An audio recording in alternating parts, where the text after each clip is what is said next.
Hello guys, আসসালামু আলাইকুম। যে যেখান থেকে যেভাবে আমার এই ভিডিওটি দেখছেন তাদের সবাইকে জানাচ্ছি আন্তরিক অভিনন্দন, শুভেচ্ছা, প্রীতি ও ভালোবাসা। আশা করি আপনারা সবাই ভালো আছেন, সুস্থ আছেন, ভালো থাকেন, সুস্থ থাকেন এই কামনাই করি। এখন যে আমি ভিডিওটি করতে বসেছি, যে ভিডিওটি করব বা যে বিষয়টি নিয়ে কথা বলবো, অনেকের কাছে হয়তো বা ব্যাপারটা নেগেটিভ মনে হতে পারে। তবে আমার বিশ্বাস যদি আপনারা ফুল ভিডিওটা দেখেন, দেখার পরে অবশ্যই বুঝতে পারবেন আসলে এটা নেগেটিভ নাকি পজিটিভ। তবে বিষয়টি নিয়ে আমি কথা না বললেও পারতাম, তারপরে বলা আসলে না বলে আর পারলাম না। তো কার কাছে কেমন লাগবে সেটা হয়তো আমি জানি না, তবে আমার মনের যে আক্ষেপ বা একটা বহিঃপ্রকাশ ঘটানোর ইচ্ছা সেটা আমি করার চেষ্টা করছি। আত্মীয় স্বজন নিয়ে আমি কিছু কথা বলতে চাচ্ছি। আসলে আত্মীয় স্বজন আমাদের সবারই রয়েছে, কম আর বেশি। আত্মীয় স্বজন খুব মারাত্মক একটা জিনিস বা ডেঞ্জারাস। এনারা কখন যে কিরূপ ধারণ করেন তা বোঝা বড়ই কঠিন। আমি গত 2010 সালে ছোটখাটো একটা বিপদে পড়ি, বা বড় বলতে পারেন। সেই বিপদটি হওয়ার আগে আমাকে সবাই খুবই ভালোবাসতেন, আদর করতেন। যখন আমি বিপদে পড়ি সবাই এড়িয়ে চলার চেষ্টা করেন, মাত্র কয়েকজন আমার আত্মীয় স্বজন ব্যতীত, হাতে গোনা 2 থেকে 3 জন ব্যতীত সবাই এড়িয়ে চলার চেষ্টা করেন। ইভেন ঘৃণার পাত্র থেকে বেশি তারা মনে করেছিলেন। তারপরে যখন আমি বিপদটা উদ্ধার হই আমার সেই আত্মীয় স্বজনদের ভালোবাসার কারণে, 2-4 জন আত্মীয় স্বজনের ভালোবাসার কারণে এবং আপনাদের ভালোবাসায় বা তাদের সহযোগিতায়, তারপর আবার যারা আমাকে এড়িয়ে চলেছিলেন তারা আবার আমাকে কাছে ফিরতে শুরু করেন, আমার কাছে বা আমার সাথে কথা বলেন এবং আমাকে বুঝতে দেন না যে তারা আমার বিপক্ষে ছিলেন। কিন্তু আমি বুঝতে পেরেছি যে আসলে তারা আমার বিপক্ষে ছিলেন। এখন হয়তো আমার একটু আহ বিপদ মুক্ত সময় দেখছেন, যার কারণে আমার কাছে আসছেন। আর তারা তখনও ভেবেছিলেন যে আমি হয়তো বা সেটা বুঝতে পারিনি। আসলে মানুষ এত বোকা নয়। এই জন্য কথাগুলো বলা, যে যখন আপনি বড় হতে চাইবেন বা আত্মীয় স্বজনরা যখন দেখবে যে আপনি বড় হতে চলেছেন বা বড় হওয়ার জন্য প্রসেস খুঁজছেন বা কাজ খুঁজছেন বা কাজ চলছে, তখন তারা আপনাকে গোপনে চেষ্টা করবেন কিভাবে ছোট করা যায় বা ডাউন করা যায়, আগের পজিশন থেকে আরো কিভাবে ছোট করা যায়, যাতে আপনাকে তারা অবহেলা, তাচ্ছিল্য, অবজ্ঞা করতে পারে।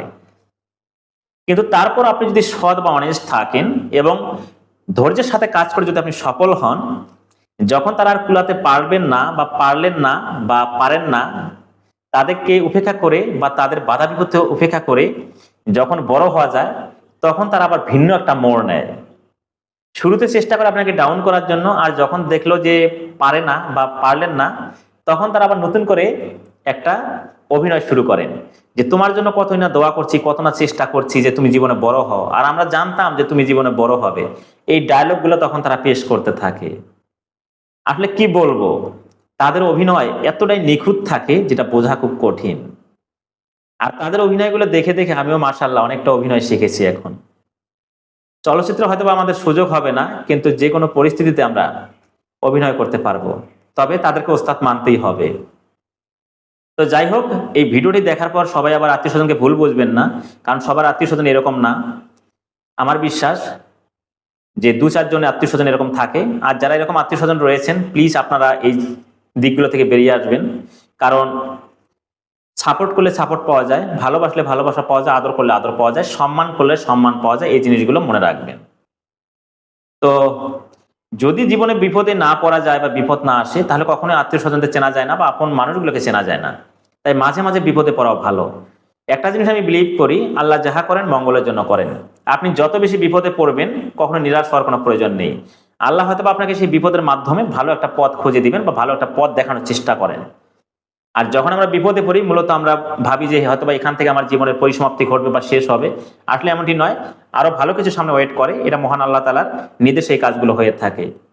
যাই হোক, আত্মীয় স্বজনকে আমি আমার পক্ষ থেকে সর্বদা স্যালুট জানাই, সম্মান জানাই। কারণ তাদের অবদানের কথা অন্ততপক্ষে আমি বলে শেষ করতে পারবো না। আমার যথেষ্ট উপকার করে থাকেন। ওই যে একটা কথা বললাম যে হাতে গোনা কয়েকজন ব্যতীত আমার আত্মীয় স্বজনরা আমার খুব বেশি উপকার করেন। যদি আমি 10 সালে ফিরে যাই, সত্য কথা আমার আত্মীয় স্বজনদের কৃতজ্ঞতার কথা বলে আমি শেষ করতে পারবো না। 2-4 জন ব্যতীত, আমি নামগুলো মেনশন করছি না এই কারাই 2-4 জন, তারা হয়তোবা শুনলে অনেকটা খুশি হবেন। আর যারা এই তালিকায় থাকবেন না তারা খুব কষ্ট পাবেন। তবে আমি এতটুকুই বলতে পারি যে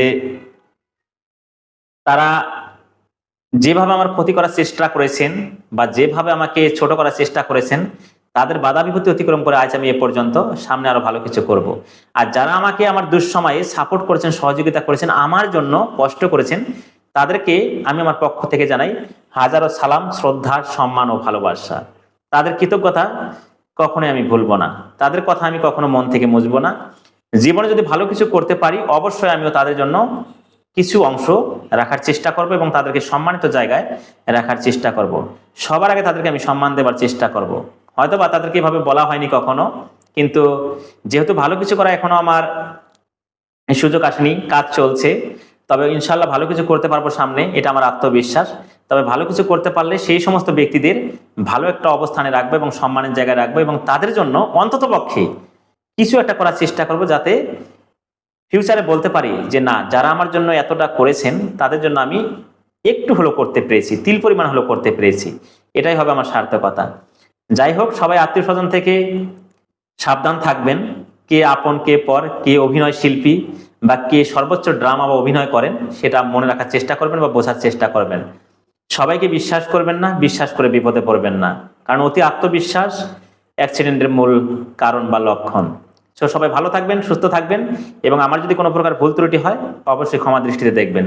ভালো থাকবেন, সুস্থ থাকবেন, আবারও নতুন কোনো ভিডিওতে দেখা হবে। আল্লাহ হাফেজ।